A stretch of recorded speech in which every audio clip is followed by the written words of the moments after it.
복돌아, 안 돼. 물러서. 평생을 며느리에게 헌신적이었던 시어머니. 그런데 왜 충직한 개는 며느리가 가져온 보온병을 보고 미친 듯이 짖었을까요? 새벽 쓰레기통에서 발견된 의문의 약봉투. 그리고 복돌이가 찾아낸 충격적인 진실.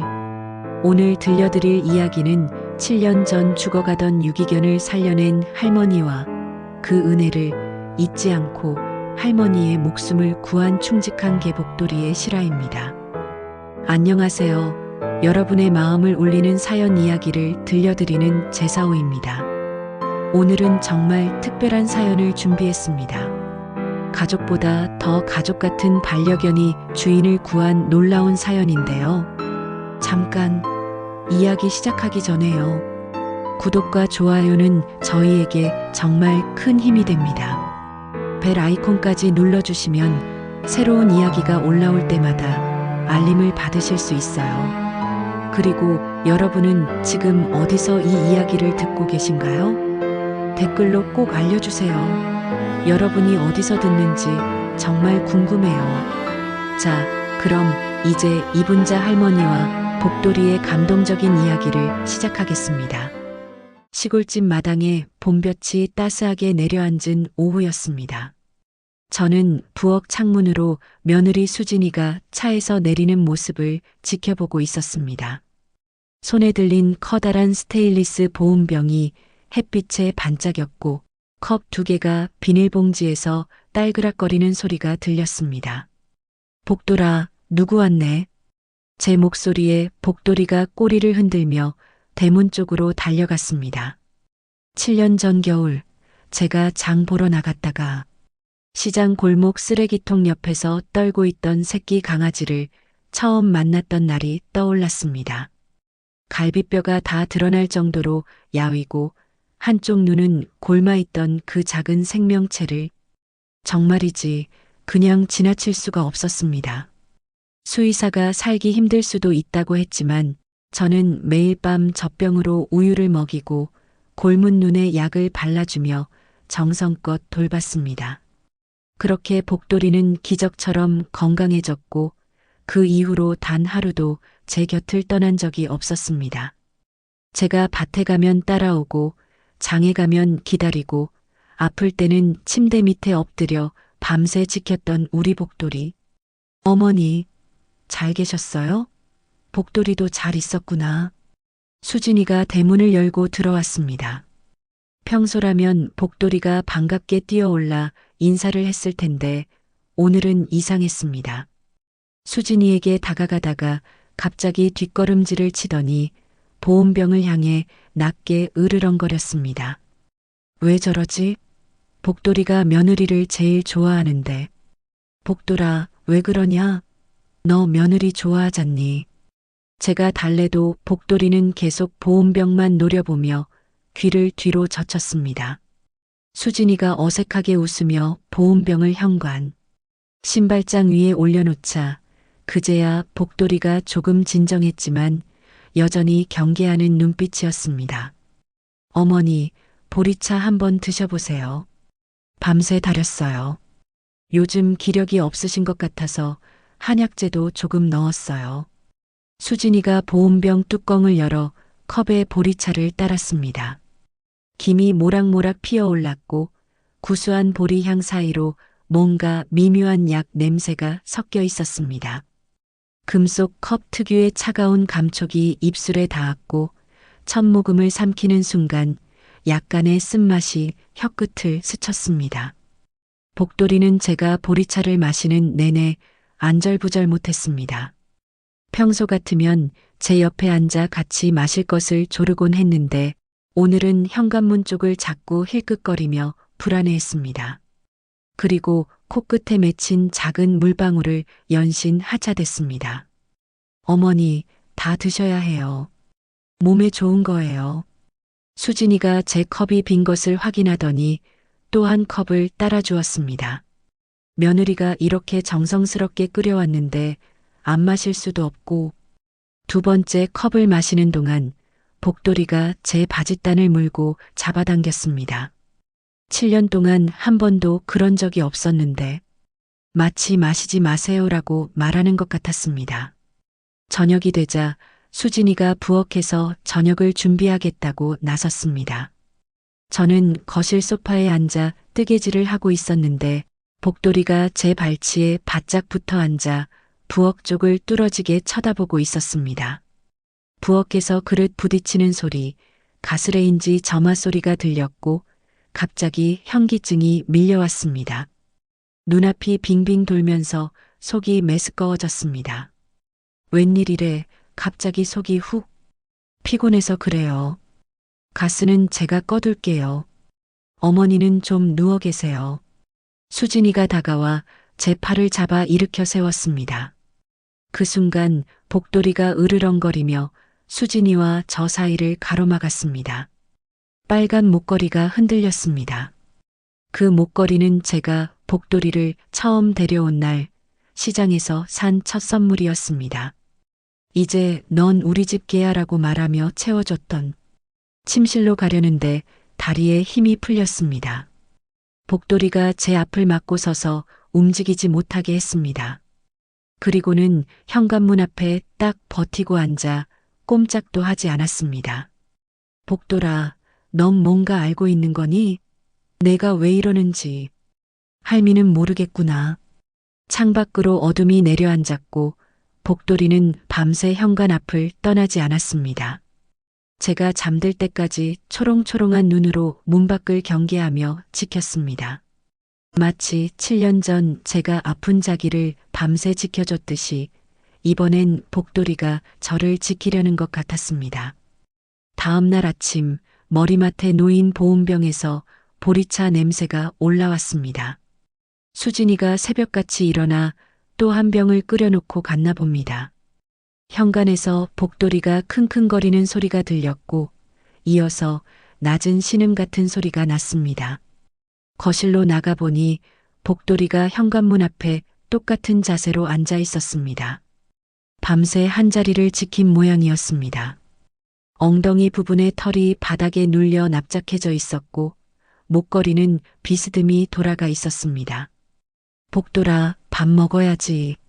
사료를 그릇에 부어줬지만 복돌이는 고개만 돌려 쳐다볼 뿐 자리를 뜨지 않았습니다. 7년을 함께 살면서 처음 보는 행동이었습니다. 심지어 제가 아파 입원했을 때도 밥만은 꼬박꼬박 챙겨 먹던 녀석인데 도대체 뭘 지키고 있는 거야, 복돌아? 부엌으로 가서 주전자에 물을 올렸습니다. 가스레인지를 켜려는데 손이 덜덜 떨렸습니다. 어제부터 계속되는 현기증 때문인지 점화 버튼을 누르는 것도 힘겨웠습니다. 딸깍딸깍 불이 켜지지 않았습니다. 이상하다 싶어 가스밸브를 확인하러 몸을 숙이는 순간 천장이 빙글빙글 돌기 시작했습니다. 아이고, 이게 무슨... 벽을 잡고 간신히 버티는데 복돌이가 미친 듯이 짖기 시작했습니다. 그러더니 부엌으로 뛰어들어와 제 치맛자락을 물고 거실로 끌어당겼습니다. 소파에 쓰러지듯 앉자 복돌이가 제 무릎에 앞발을 올리고 얼굴을 빤히 들여다봤습니다. 그 눈빛이 마치 제발 정신 차리세요라고 애원하는 것 같았습니다. 유선 전화가 울렸습니다. 여보세요? 어머니, 괜찮으세요? 목소리가 왜 그래요? 수진이었습니다. 좀 어지럽네. 가스레인지가 안 켜져서. 제가 지금 갈게요. 가스는 건드리지 마세요. 제가 가서 확인할게요. 전화를 끊자마자 복돌이가 또다시 현관으로 달려갔습니다. 그리고는 몸을 문에 바짝 붙이고 누웠습니다. 문틈 사이로 들어올 수 있는 그 어떤 것도 막겠다는 듯이 1시간쯤 지났을까 수진이가 도착했습니다. 손에는 또 다른 보온병이 들려 있었습니다. 어머니, 이번엔 꿀물이에요. 어지러우실 때 좋대요. 복돌이가 갑자기 보온병을 향해 달려들었습니다. 수진이가 놀라 뒤로 물러서자 보온병이 바닥에 떨어질 뻔했습니다. 아니, 복돌이가 왜 이래요? 어머니, 이게 좀 어떻게 해주세요. 복돌아, 안 돼. 그만. 제 목소리에도 복돌이는 물러서지 않았습니다. 오히려 더 격렬하게 짖으며 보온병을 멀리 밀어내려 했습니다. 수진이가 짜증 섞인 한숨을 내쉬며 부엌으로 갔습니다. 가스밸브를 확인한다며 싱크대 아래로 몸을 숙였는데 그 각도에서는 제가 뭘 하는지 정확히 볼 수 없었습니다. 찰칵하는 작은 소리가 났습니다. 테이프를 뜯는 소리 같기도 했고, 어머니, 가스밸브가 좀 이상하네요. 제가 수리기사님 부를게요. 수진이가 일어서며 손을 툭툭 털었습니다. 손가락 끝에 뭔가 끈적한 것이 묻어 있는 것 같았지만 빠르게 주머니에 손을 넣어버렸습니다. 복돌이가 부엌 입구를 막고 서서 수진이를 노려봤습니다. 빨간 목걸이가 거칠게 움직이는 숨결에 따라 오르내렸습니다. 피곤해서 그래요. 제가 끓여둔 보리차나 계속 드세요. 가스는 제가 알아서 처리할게요. 수진이가 떠난 후 저는 침대에 누웠습니다. 복돌이가 제 침대 밑으로 들어가 엎드렸습니다. 평소엔 침대 위로 올라와 제 발치에서 자던 녀석이 오늘은 마치 제 아래에서 무언가로부터 저를 보호하려는 것처럼 숨죽이고 있었습니다. 창밖으로 빗방울이 떨어지기 시작했습니다. 복돌이가 갑자기 고개를 들어 창밖을 바라봤습니다. 빗소리 사이로 현관 쪽에서 무언가 달그락거리는 소리가 희미하게 들렸습니다. 설마 누가 온 건가? 복돌이가 침대 밑에서 기어나와 조용히 현관으로 향했습니다. 발톱이 바닥에 닿지 않도록 살금살금 걸었고 숨소리조차 죽였습니다. 그리고는 문 아래 틈새로 코를 대고 냄새를 맡기 시작했습니다. 갑자기 꼬리가 바짝 서더니 뒷걸음질을 쳤습니다. 하지만 도망가지는 않았습니다. 오히려 몸을 낮추고 공격 자세를 취했습니다. 밖에서 발자국 소리가 멀어져 갔습니다. 복돌이는 한참을 그 자세로 있다가 다시 제 방으로 돌아와 침대 밑으로 들어갔습니다. 그날 밤 저는 복돌이의 낮은 숨소리를 들으며 잠이 들었습니다. 그 숨소리가 왜인지 7년 전 죽어가던 새끼 강아지를 품에 안고 괜찮아, 이제 괜찮아라고 속삭이던 그 밤의 제 목소리처럼 들렸습니다. 새벽 빗소리가 거세졌습니다. 복돌이가 계속 현관문을 긁어대는 소리에 잠이 깼습니다. 평소엔 천둥이 쳐도 제 옆에서 꿈쩍 않던 녀석인데 오늘은 뭔가 급한 일이 있는 것 같았습니다. 복돌아, 쉬야 마려운 거니? 문을 열어주자 복돌이가 비를 맞으며 마당으로 뛰어나갔습니다. 그런데 이상했습니다. 화장실을 가는 게 아니라 쓰레기통 쪽으로 달려가더니 미친 듯이 짖기 시작했습니다. 우산을 받쳐 들고 나가보니 쓰레기통 옆에 검은 비닐봉지가 하나 놓여 있었습니다. 우리 집 쓰레기 봉투가 아니었습니다. 게다가 묶은 방식도 달랐습니다. 복돌이가 계속 짖어대며 봉지를 발로 긁었습니다. 뭐가 들었길래 이렇게 난리를. 봉지를 열어보니 빈 약봉투 여러 개와 찢어진 종이 조각들이 들어 있었습니다. 비에 젖어 흐물흐물해졌지만 약봉투에 수면 유도제라는 글자가 희미하게 보였습니다. 종이 조각을 펼쳐보니 병원 처방전이었습니다. 이름 부분은 찢겨 있었지만 날짜는 어제였습니다. 그 순간 핸드폰이 울렸습니다. 새벽 5시에 웬 전화인가 싶어 받았더니 큰 며느리였습니다. 어머니, 죄송한데 혹시 수진이 언니가 요즘 자주 가시나요? 응, 보리차 끓여준다고 자주 오는데 왜? 어머니, 조심하셔야 할 것 같아요. 어제 시어머니 친구분이 전화하셨는데 병원에서 수진이 언니를 봤다고. 정신과에서 나오는 걸 봤다는데 손에 약봉투를 잔뜩 들고 있었대요. 가슴이 철렁했습니다. 그리고 어머니, 정호 시동생 회사가 완전히 망했대요. 빚이 5억이 넘는다고. 어제 법원에서 파산 신청했다던데요. 전화를 끊고 나니 손이 떨렸습니다. 며칠 전 수진이가 했던 말이 떠올랐습니다. 어머니, 요즘 건강이 안 좋으신 것 같은데 요양원은 어떠세요? 좋은 곳 알아봐 드릴게요. 그때도 복돌이가 으르렁거렸었습니다. 거실로 돌아와 서랍장을 열어봤습니다. 보험 증서와 집문서를 보관하는 곳이었는데 서류 순서가 바뀌어 있었습니다. 누군가 들춰본 흔적이 역력했습니다. 보험 증서를 펼쳐보니 연필로 동그라미가 쳐져 있었습니다. 사망보험금 5억 원 부분에 설마 정말 그런 생각을 복돌이가 갑자기 짓기 시작했습니다. 창밖을 보니 수진이 차가 들어오고 있었습니다. 새벽 5시 반에 복돌아 조용히 해. 하지만 복돌이는 멈추지 않았습니다. 오히려 현관문 앞을 가로막고 섰습니다. 수진이가 문을 두드렸습니다. 어머니, 일찍 오긴 했는데 어제 깜빡한 게 있어서요. 문 좀 열어주세요. 복돌이가 문 아래 틈새로 코를 들이밀더니 갑자기 뒤로 물러났습니다. 그리고는 제 바지를 물고 안방으로 끌었습니다. 어머니, 계시죠? 정말 급한 일이에요. 수진이 목소리가 점점 다급해졌습니다. 복돌이가 침대 밑에서 뭔가를 끌어냈습니다. 어제 수진이가 두고 간 보온병이었습니다. 그런데 이상했습니다. 분명 거실 탁자에 뒀던 건데 어떻게 침대 밑에 보온병 바닥을 보니 하얀 가루가 묻어 있었습니다. 밖에서 수진이가 문을 흔드는 소리가 들렸습니다. 어머니, 제발요.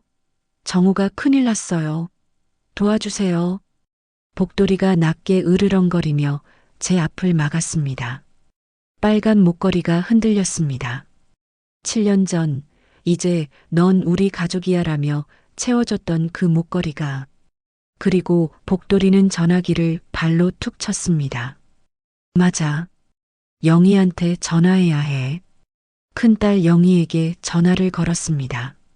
영희야, 엄마야. 지금 당장 와줄 수 있니?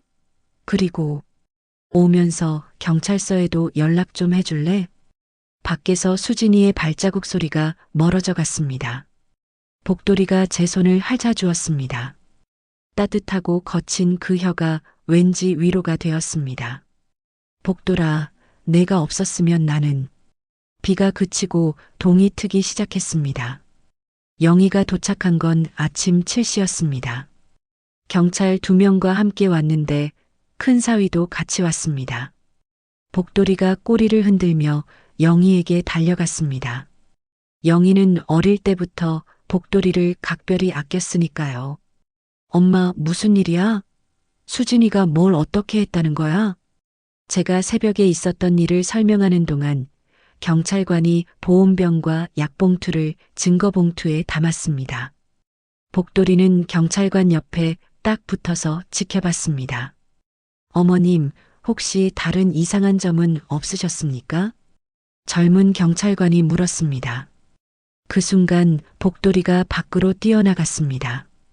우체통 쪽으로 달려가더니 앞발로 우체통을 긁기 시작했습니다. 복돌아, 왜 그래? 우체통을 열어보니 평소와 달리 뭔가 구겨진 종이들이 들어 있었습니다. 영희가 꺼내서 펴보니 찢어진 병원 서류들이었습니다. 정신병원 도장이 찍힌 처방전, 그리고 영수증 조각들. 날짜를 맞춰보니 지난 2달 동안 계속 다녔던 것 같았습니다. 이름 부분은 찢겨 있었지만 대리수령이라고 체크된 박스가 선명했습니다. 이게 수진이가 버린 건가? 영희가 조각을 맞춰보니 더 충격적인 내용이 나왔습니다. 졸피뎀 10mg, 로라제팜 2mg, 트리아졸람 0.25mg. 모두 강력한 수면제들이었습니다. 그것도 한 번에 처방받기 힘든 양이었습니다. 큰 사위가 스마트폰으로 약을 검색하더니 얼굴이 굳어졌습니다. 어머니, 이 약들을 한꺼번에 드시면 정말 위험합니다. 특히 노인분들은 경찰관이 영수증 조각을 자세히 살펴보다가 뭔가를 발견했습니다. 여기 보세요. 결제 카드 뒷번호가 있네요. 7834. 이거 조회해 보면 누구 건지 알 수 있습니다. 그때 영희 핸드폰이 울렸습니다. 큰아들이었습니다. 영희야, 엄마 괜찮으시니? 방금 정우한테 연락 왔는데 수진이가 집을 나갔대. 새벽에 나가서 안 들어온다고. 스피커폰으로 들으니 경찰관도 고개를 끄덕였습니다. 일단 수진 씨를 찾아야겠습니다. 어머님, 보건소나 약국에도 확인해 봐야 할 것 같은데요. 우리는 모두 함께 읍내로 나갔습니다. 복돌이도 따라 나섰습니다. 보건소에 도착하니 간호사가 저를 알아봤습니다. 어머님, 오랜만이네요. 그런데 며느님은 안 오셨어요? 며느리가 여기 자주 왔나요? 네, 거의 매주 오셨죠. 어머님, 약 데리러 타러 오신다고. 혈압약이랑 당뇨약 타가셨는데. 제가 당뇨가 없는데도요. 영희가 간호사에게 물었습니다. 혹시 다른 약도 처방받으려고 하지 않았나요? 간호사가 잠시 생각하더니 고개를 끄덕였습니다. 아, 맞다. 수면제 처방해달라고 몇 번 물어보셨어요. 어머님이 못 주무신다고. 근데 원장님이 노인분들한테 위험하다고 처방 안 해주셨죠. 약국에서도 비슷한 이야기를 들었습니다. 수진 씨가 수면제 살 수 있냐고 자주 물어봤어요. 처방전 없이는 안 된다고 했더니 다른 약국 어디서 구할 수 있냐고까지. 약사가 뭔가 생각난 듯 덧붙였습니다. 아, 그리고 이상한 게 보리차에 타도 되는 약이 뭐냐고 물어본 적이 있어요. 맛이 안 나는 약으로요. 모든 퍼즐이 맞춰지고 있었습니다. 복돌이가 갑자기 약국 밖으로 뛰어나갔습니다. 건너편 버스 정류장에 수진이가 서 있었습니다. 큰 가방을 들고 선글라스로 얼굴을 가린 채 복돌이가 짖기 시작하자 수진이가 황급히 돌아섰습니다. 하지만 경찰관들이 이미 다가가고 있었습니다. 수진 씨, 잠깐 이야기 좀 하시죠. 수진이의 가방에서 서류 뭉치가 떨어졌습니다. 우리 집 등기부등본, 보험증서 사본, 그리고 요양원 입소 신청서까지. 신청서에는 제 이름이 적혀 있었고 보호자란에는 수진이 남편인 정우 이름이 대신 서명되어 있었습니다. 날짜는 오늘이었습니다. 오늘 아침에 어머니를 요양원에 보내려고 했구나. 영희가 떨리는 목소리로 말했습니다. 복돌이가 수진이를 향해 으르렁거렸습니다. 하지만 이번엔 달려들지 않았습니다. 그저 제 옆을 지키고 섰을 뿐입니다. 경찰차가 수진이를 태우고 떠났습니다. 집으로 돌아오는 길에 복돌이가 제 손을 하찼습니다. 복돌아, 정말 고맙다. 내가 지켜줘서 내가 살았구나. 영희가 제 어깨를 감싸 안으며 말했습니다. 엄마, 이제 안전해요. 우리가 지킬게요. 다음 날 아침 경찰서에서 연락이 왔습니다. 수진이가 자백했다는 소식이었습니다. 정우의 빚독촉이 심해지면서 극단적인 선택을 했다고. 하지만 더 충격적인 사실이 있었습니다. 어머님, 경찰서에 오셔서 추가 진술을 해주셔야 할 것 같습니다. 영희와 큰아들, 둘째 아들이 모두 모였습니다. 막내 정우는 연락이 안 된다고 했습니다. 복돌이도 함께 갔습니다. 경찰서에서 반려견 출입을 막으려 했지만 이 사건의 1등 공신이라는 설명에 특별히 허락해 주었습니다. 형사님이 충격적인 이야기를 꺼냈습니다. 수진 씨가 지난 3개월 동안 여러 병원을 다니며 수면제를 모았습니다. 무려 12곳의 정신과를 돌았더군요. 테이블 위에 병원 리스트가 펼쳐졌습니다. 서울, 수원, 인천, 멀리 대전까지 다녀온 기록이 있었습니다. 각 병원에서는 불면증과 우울증을 호소했고 매번 다른 이름과 주민번호를 사용했습니다. 위조 신분증을 여러 개 만들어뒀더군요. 둘째 아들이 주먹을 불끈 쥐었습니다. 그 돈으로 빚을 갚지 왜? 형사님이 서류를 넘기며 말을 이었습니다. 더 심각한 건 수진 씨가 인터넷 카페에서 약물살인 방법을 검색한 기록입니다. 노인 수면제 적정량, 보리차에 타는 약, 자연사로 위장하는 법 같은 검색어들이 나왔습니다. 영희가 흐느꼈습니다. 정호는 알고 있었을까요? 정호 씨도 조사 중입니다. 일단 본인은 전혀 몰랐다고 하는데 통화 기록을 보니 수진 씨가 매일 빚독촉 전화에 시달렸던 것 같습니다. 그때 복돌이가 갑자기 일어나 문 쪽을 바라봤습니다. 정우가 들어왔습니다. 얼굴이 반쪽이 되어 있었습니다. 어머니, 죄송합니다. 정말 죄송합니다. 정우가 무릎을 꿇었습니다. 저는 정말 몰랐습니다. 수진이가 그런 무서운 생각을 하고 있었는지 복돌이가 정우에게 다가가 냄새를 맡더니 고개를 돌렸습니다. 그리고는 다시 제 옆으로 와서 앉았습니다. 형사님이 CCTV 화면을 보여주었습니다. 이게 약국 CCTV입니다. 보세요. 화면 속에서 수진이가 약사와 대화하고 있었습니다. 소리는 안 들렸지만 수진이의 필사적인 몸짓이 보였습니다. 약사가 고개를 젓자 수진이가 화를 내며 나가는 모습이었습니다. 이런 약국이 8곳입니다. 다 거절당했죠. 그래서 결국 불법적인 방법을 찾은 겁니다. 영희가 물었습니다. 그럼 누구한테서 약을 구한 거예요? 온라인 불법 판매상입니다. 이미 검거했고요. 수진 씨 외에도 피해자가 여러 명 있었습니다. 큰아들이 한숨을 쉬었습니다. 어머니 보험금이 5억인 걸 어떻게 알았을까요? 형사님이 또 다른 서류를 꺼냈습니다. 정호 씨 이름으로 보험회사에 문의한 기록이 있습니다. 수진 씨가 남편 명의를 도용한 거죠. 상속 지분까지 다 계산해뒀더군요. 정호 씨 몫으로 2억 정도 받을 수 있다고 생각한 것 같습니다. 정호가 울먹였습니다.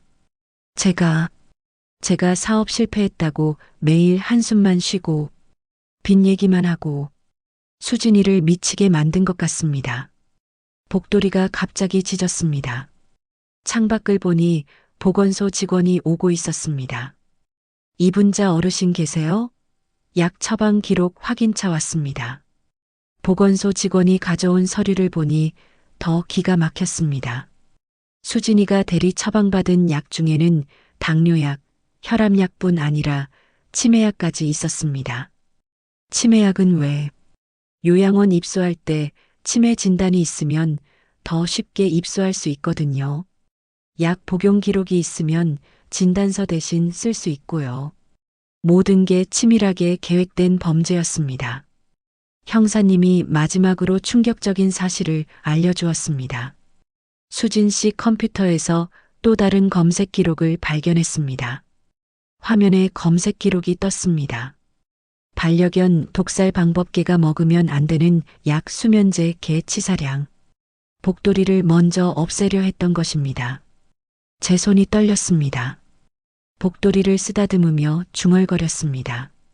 복돌아, 너마저 잃을 뻔했구나.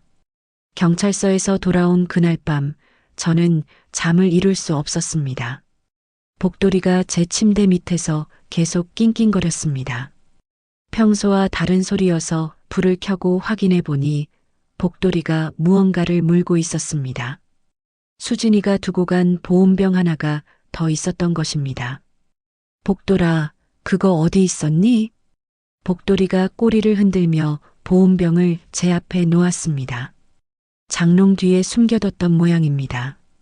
보온병을 열어보니 보리차가 아직 들어 있었습니다. 이미 상했을 텐데도 이상하게 약품 냄새가 났습니다.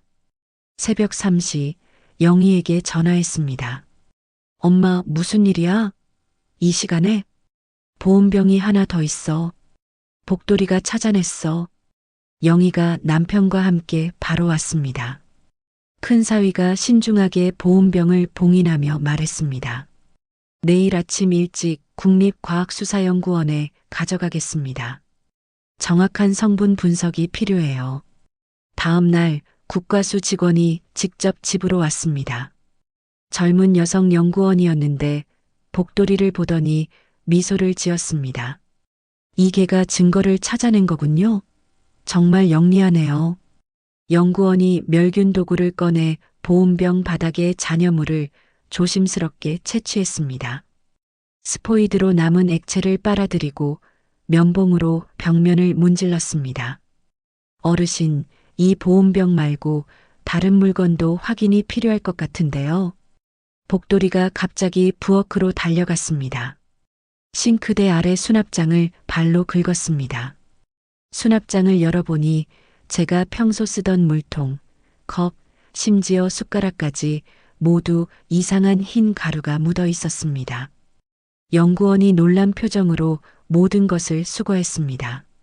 이건 계획적으로 여러 경로로 약물을 투여하려 했던 것 같네요. 3일 후 검사 결과가 나왔습니다. 경찰서에 다시 모였습니다. 이번엔 정호도 왔고 큰딸 영희, 큰아들, 둘째까지 모두 왔습니다. 검사관이 보고서를 펼쳤습니다. 충격적인 결과입니다. 보온병에서 졸피뎀 성분이 치사량에 가까운 농도로 검출됐습니다. 일반 성인도 이 양을 복용하면 위험한데 노인분이라면 둘째 아들이 주먹을 떨었습니다. 그럼 어머니가 그 보리차를 다 마셨으면 24시간 내에 호흡 곤란으로 위급한 상황이 올 수 있었습니다. 자연사처럼 보였을 겁니다. 더 충격적인 건 다음이었습니다. 그런데 이상한 점이 있습니다. 약물에 개 진정제 성분도 섞여 있었습니다. 모두가 복도리를 바라봤습니다. 복도리는 제 발치에 조용히 앉아 있었습니다. 복도리를 먼저 재우려 했던 거군요. 그래야 방해받지 않고. 정우가 갑자기 일어났습니다. 제가 수진이 면회를 다녀왔습니다. 모두가 정우를 바라봤습니다. 수진이가 복도리 때문에 계속 실패했다고 했습니다. 처음엔 개 사료에 약을 탔는데 복도리가 안 먹었대요. 그 다음엔 개껌에 넣어봤는데도 안 먹었다고. 복도리가 고개를 들어 정우를 바라봤습니다. 검사관이 덧붙였습니다. 동물은 본능적으로 위험한 냄새를 감지합니다. 특히 충성심이 강한 개들은 주인을 지키기 위해 더 예민해지죠. 영희가 복도리를 안아주었습니다. 복돌아, 너 정말 우리 엄마 지킨 천사구나. 그때 수진이의 변호사라는 사람이 들어왔습니다. 수진 씨가 정신적으로 매우 불안정한 상태였습니다. 남편의 사업 실패와 시댁의 무관심이. 큰아들이 버럭 소리쳤습니다. 무관심이라고? 우리가 얼마나 도와줬는데. 작년에도 5천만 원 빌려줬잖아. 정우가 고개를 숙였습니다. 형, 그 돈도 다 날렸어. 투자한다고 했는데. 검사관이 서류를 정리하며 말했습니다. 어쨌든 이건 명백한 살인미수입니다. 계획적이고 지능적인 범죄죠. 그때 복도리가 갑자기 문 쪽으로 달려갔습니다. 문이 열리고 동네 이장님이 들어왔습니다. 이분자 어르신, 이거 복도리한테 주려고 가져왔습니다. 이장님 손에는 의로운 시민견 표창장이 들려 있었습니다. 마을 사람들이 다 복도리 얘기를 들었어요. 주인을 구한 영웅견이라고. 복도리가 꼬리를 흔들었지만 곧 제 옆으로 와서 조용히 앉았습니다. 복돌아, 넌 상장 같은 거 필요 없지? 그냥 우리가 함께 있는 게 중요한 거지. 검사 결과가 나온 후 경찰은 더 확실한 증거가 필요하다고 했습니다. 수진 씨가 계속 부인하고 있습니다. 보온병은 자기가 준 게 맞지만 약은 넣지 않았다고. 형사님이 제안했습니다. 어르신, 수진 씨가 보석으로 나올 가능성이 있습니다. 혹시 모르니 대비해야 합니다. 영희가 불안해했습니다. 엄마, 우리 집으로 모시고 갈까요? 아니야. 복돌이랑 여기 있을게. 대신 제가 복돌이를 쓰다듬으며 말했습니다. 복돌이한테 카메라를 달아주면 어떨까? 큰 사위가 고개를 끄덕였습니다. 팩캠이요. 좋은 생각이에요. 그리고 집에도 CCTV를 설치하죠. 다음 날 전문가가 와서 장비를 설치했습니다. 복돌이 목걸이에 초소형 카메라를 달고 현관 행거에도 숨겨진 피놀 카메라를 설치했습니다.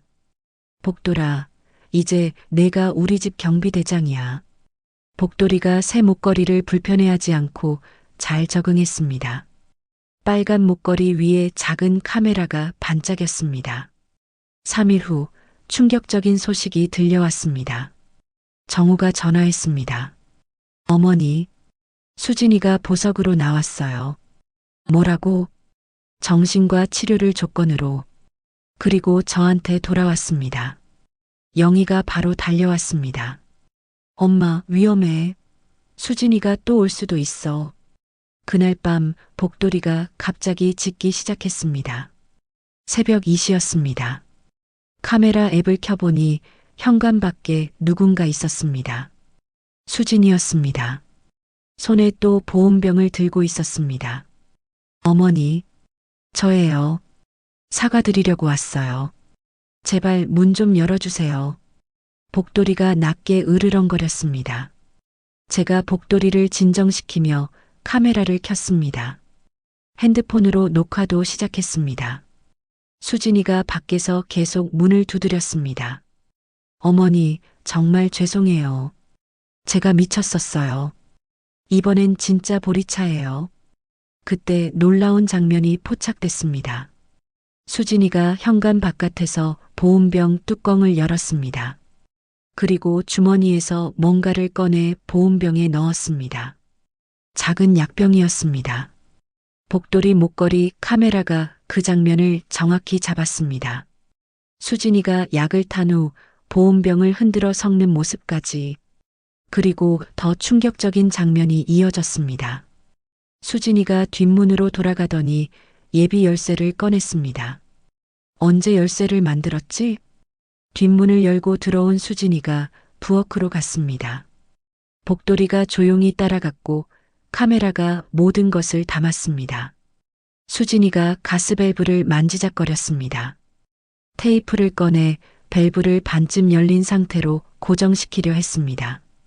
이번엔 사고로 보이게 수진이의 중얼거림까지 녹음됐습니다.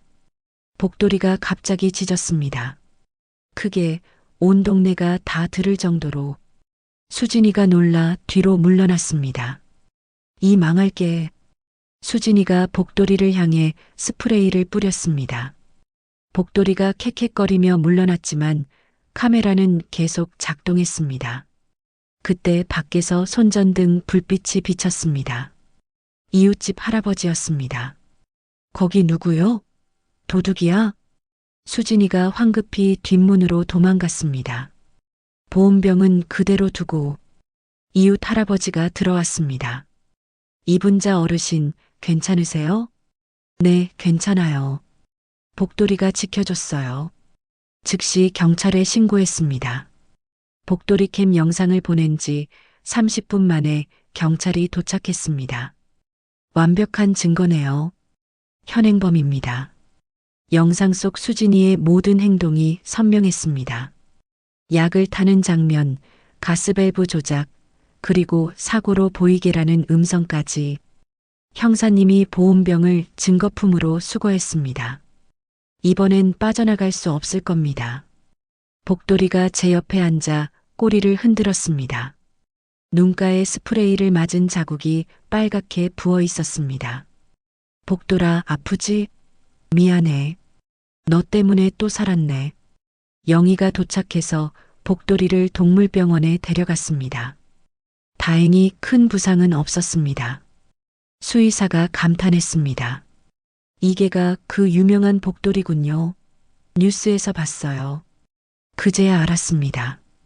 복돌이 이야기가 SNS에 퍼져 전국적으로 유명해졌다는 것을. 정우가 경찰서에서 전화했습니다. 어머니, 수진이가 다 자백했대요. 저도 몰랐어요. 정말이에요. 알아. 정우야, 너도 피해자야. 그날 밤 복돌이는 처음으로 제 침대 위에서 잤습니다. 7년 동안 한 번도 침대에 올라온 적 없던 녀석이 오늘은 제 발치에 몸을 웅크리고 잠들었습니다. 복돌아, 이제 정말 끝났어. 우리 이제 편하게 살자. 복돌이가 잠결에 꼬리를 흔들었습니다. 법정에 서는 날이 왔습니다. 검사가 증거를 하나씩 제시했습니다. 보온병 잔여물 검사 결과, 약국과 병원 진술서, 그리고 결정적인 복돌이캠 영상. 피고인은 3개월에 걸쳐 치밀하게 범행을 계획했습니다. 12곳의 병원을 돌며 약을 모았고 위조 신분증까지 만들었습니다. 수진이는 고개를 숙인 채 아무 말이 없었습니다. 판사가 복돌이캠 영상을 보는 동안 방청석이 술렁였습니다. 수진이가 약을 타고 가스밸브를 조작하는 장면에서 여러 사람이 혀를 찼습니다. 변호사가 최후 변론을 했습니다. 피고인은 남편의 비톡촉과 우울증으로 정상적인 판단이 어려웠습니다. 하지만 검사가 반박했습니다. 피고인은 요양원 서류까지 위조했습니다. 이것이 충동적 범죄입니까? 판사가 저를 증인석으로 불렀습니다. 피해자께서는 며느리를 용서하십니까? 저는 수진이를 바라봤습니다. 그리고 정우를 봤습니다. 정우는 울고 있었습니다. 판사님, 용서는 제가 할 수 있는 게 아닌 것 같습니다. 다만 숨을 고르고 말을 이었습니다. 수진이가 제대로 된 처벌을 받고 다시는 이런 일이 없기를 바랍니다. 그리고 정우는 제 아들입니다. 아들은 용서하겠습니다. 수진이가 처음으로 고개를 들어 저를 봤습니다. 눈물이 흘렀지만 저는 고개를 돌렸습니다. 판결이 내려졌습니다. 피고인을 살인 미수죄로 징역 7년에 처한다. 수진이가 호송차에 타는 것을 지켜봤습니다. 정우가 무릎을 꿇었습니다. 어머니, 죄송합니다. 제가 무능해서. 일어나. 이제 새로 시작해야지. 한 달 후 마을회관에서 특별한 행사가 열렸습니다. 복돌이 공로패 수여식. 군수님이 직접 오셨고 지역 방송국에서도 취재를 왔습니다. 복돌이 목에 금색 리본을 달아주었습니다. 이게가 없었다면 큰일 날 뻔했습니다. 진정한 영웅입니다. 복돌이는 얌전히 앉아 사진을 찍었습니다. 꼬리를 신나게 흔들었습니다. 큰아들이 새로운 제안을 했습니다. 어머니, 이제 저희 집 근처로 오시는 게 어떨까요? 아니야. 난 여기가 좋아. 복돌이도 여기가 고향이고. 영희가 웃으며 말했습니다. 그럼 저희가 더 자주 올게요. 매주 와서 확인하고. 그럴 필요 없어. 복돌이가 있잖아. 저녁이 되어 집에 돌아왔습니다. 새 주전자에 진짜 보리차를 끓였습니다. 구수한 냄새가 집 안가득 퍼졌습니다. 복돌아, 이번엔 우리가 같이 마시자. 복돌이 그릇에도 보리차를 조금 부어주었습니다. 복돌이가 냄새를 맡더니 맛있게 핥아먹었습니다. 문득 7년 전 그날이 떠올랐습니다. 쓰레기통 옆에서 죽어가던 새끼 강아지. 다들 살기 힘들 거라 했지만 제품에서 기적처럼 살아났던 그 작은 생명. 복돌아, 그때 내가 널 살렸지? 근데 이번엔 내가 날 살렸네. 복돌이가 제 무릎에 머리를 올렸습니다. 따뜻한 체온이 전해졌습니다. 창밖을 보니 대문이 보였습니다. 문패가 깨끗했습니다. 더 이상 이상한 물방울 자국도 발자국도 없었습니다. 정우가 매일 전화합니다. 새로 작은 가게를 시작했다고, 열심히 살겠다고, 용서해달라고. 큰아들과 둘째, 영희도 더 자주 찾아옵니다. 하지만 제일 든든한 건 역시 복돌이입니다. 복돌아, 우리 앞으로도 오래오래 함께 살자. 복돌이가 꼬리를 흔들며 왈칵 짖었습니다. 그 빨간 목걸이가 흔들렸습니다. 7년 전 이제 넌 우리 가족이야 라며 채워줬던 그 목걸이. 이제는 넌 내 생명의 은인이야 라는 의미가 된 목걸이. 마당에 봄꽃이 피기 시작했습니다. 복돌이와 함께 마당을 거닐었습니다. 평화로운 봄날이었습니다. 이웃들이 지나가며 복돌이를 쓰다듬어 줍니다. 아이고, 우리 동네 영웅이네. 복돌아, 고맙다. 복돌이는 모든 관심을 즐기는 듯 했지만 항상 제 곁을 떠나지 않았습니다. 밤이 되면 복돌이는 여전히 제 침대 옆을 지킵니다. 가끔 작은 소리에도 귀를 쫑긋 세우지만 이제는 예전처럼 긴장하지 않습니다. 우리는 서로를 구한 가족입니다. 은혜를 갚고 또 받은 세상에서 가장 특별한 가족. 문패를 다시 받습니다. 이분자님 댁. 그 아래 작게 써넣었습니다. 복돌이와 함께. 이제 이 집은 정말로 우리 둘의 보금자리입니다. 평생 서로를 지켜줄 가장 든든한 가족의 집. 이야기는 여기까지입니다. 여러분, 제 이야기를 들어주셔서 고맙습니다. 저는 평생 가족을 위해 살았다고 생각했는데 정작 제 목숨을 구해준 건 사람이 아니라 개였어요. 7년 전 쓰레기통 옆에서 죽어가던 그 작은 생명을 그냥 지나칠 수 없어서 데려왔는데 그게 제 인생에서 가장 잘한 일이었습니다. 복돌이는 단순한 개가 아니에요. 제 진짜 가족입니다. 요즘도 매일 아침 복돌이랑 산책하면서 오늘도 살아있구나, 감사하다 생각해요. 돈이나 재산이 중요한 게 아니더라고요. 진심으로 서로를 아끼는 마음, 그게 진짜 가족이에요. 혹시 지금 외로우신 분들 계시면 작은 생명이라도 사랑으로 돌봐보세요. 그 사랑은 반드시 돌아옵니다. 몇 배로, 몇십 배로 돌아와요. 복돌이는 지금도 제 옆에서 꼬리 흔들고 있어요. 앞으로도 오래오래 함께 할 거예요. 여러분도 모두 건강하시고 사랑하는 사람들과 행복하게 사세요. 감사합니다. 여러분, 어떠셨나요? 이분자 할머니와 복돌이의 이야기가 여러분의 마음에도 따뜻한 울림을 주었기를 바랍니다. 정말 개는 사람의 가장 충직한 친구라는 말이 맞는 것 같아요. 오늘 이야기가 감동적이었다면 좋아요와 구독, 그리고 친구들에게 공유 부탁드려요. 다음에도 더 감동적인 실화로 찾아올게요. 댓글로 여러분의 반려동물 이야기도 들려주세요. 그럼 다음 이야기에서 만나요. 안녕히 계세요.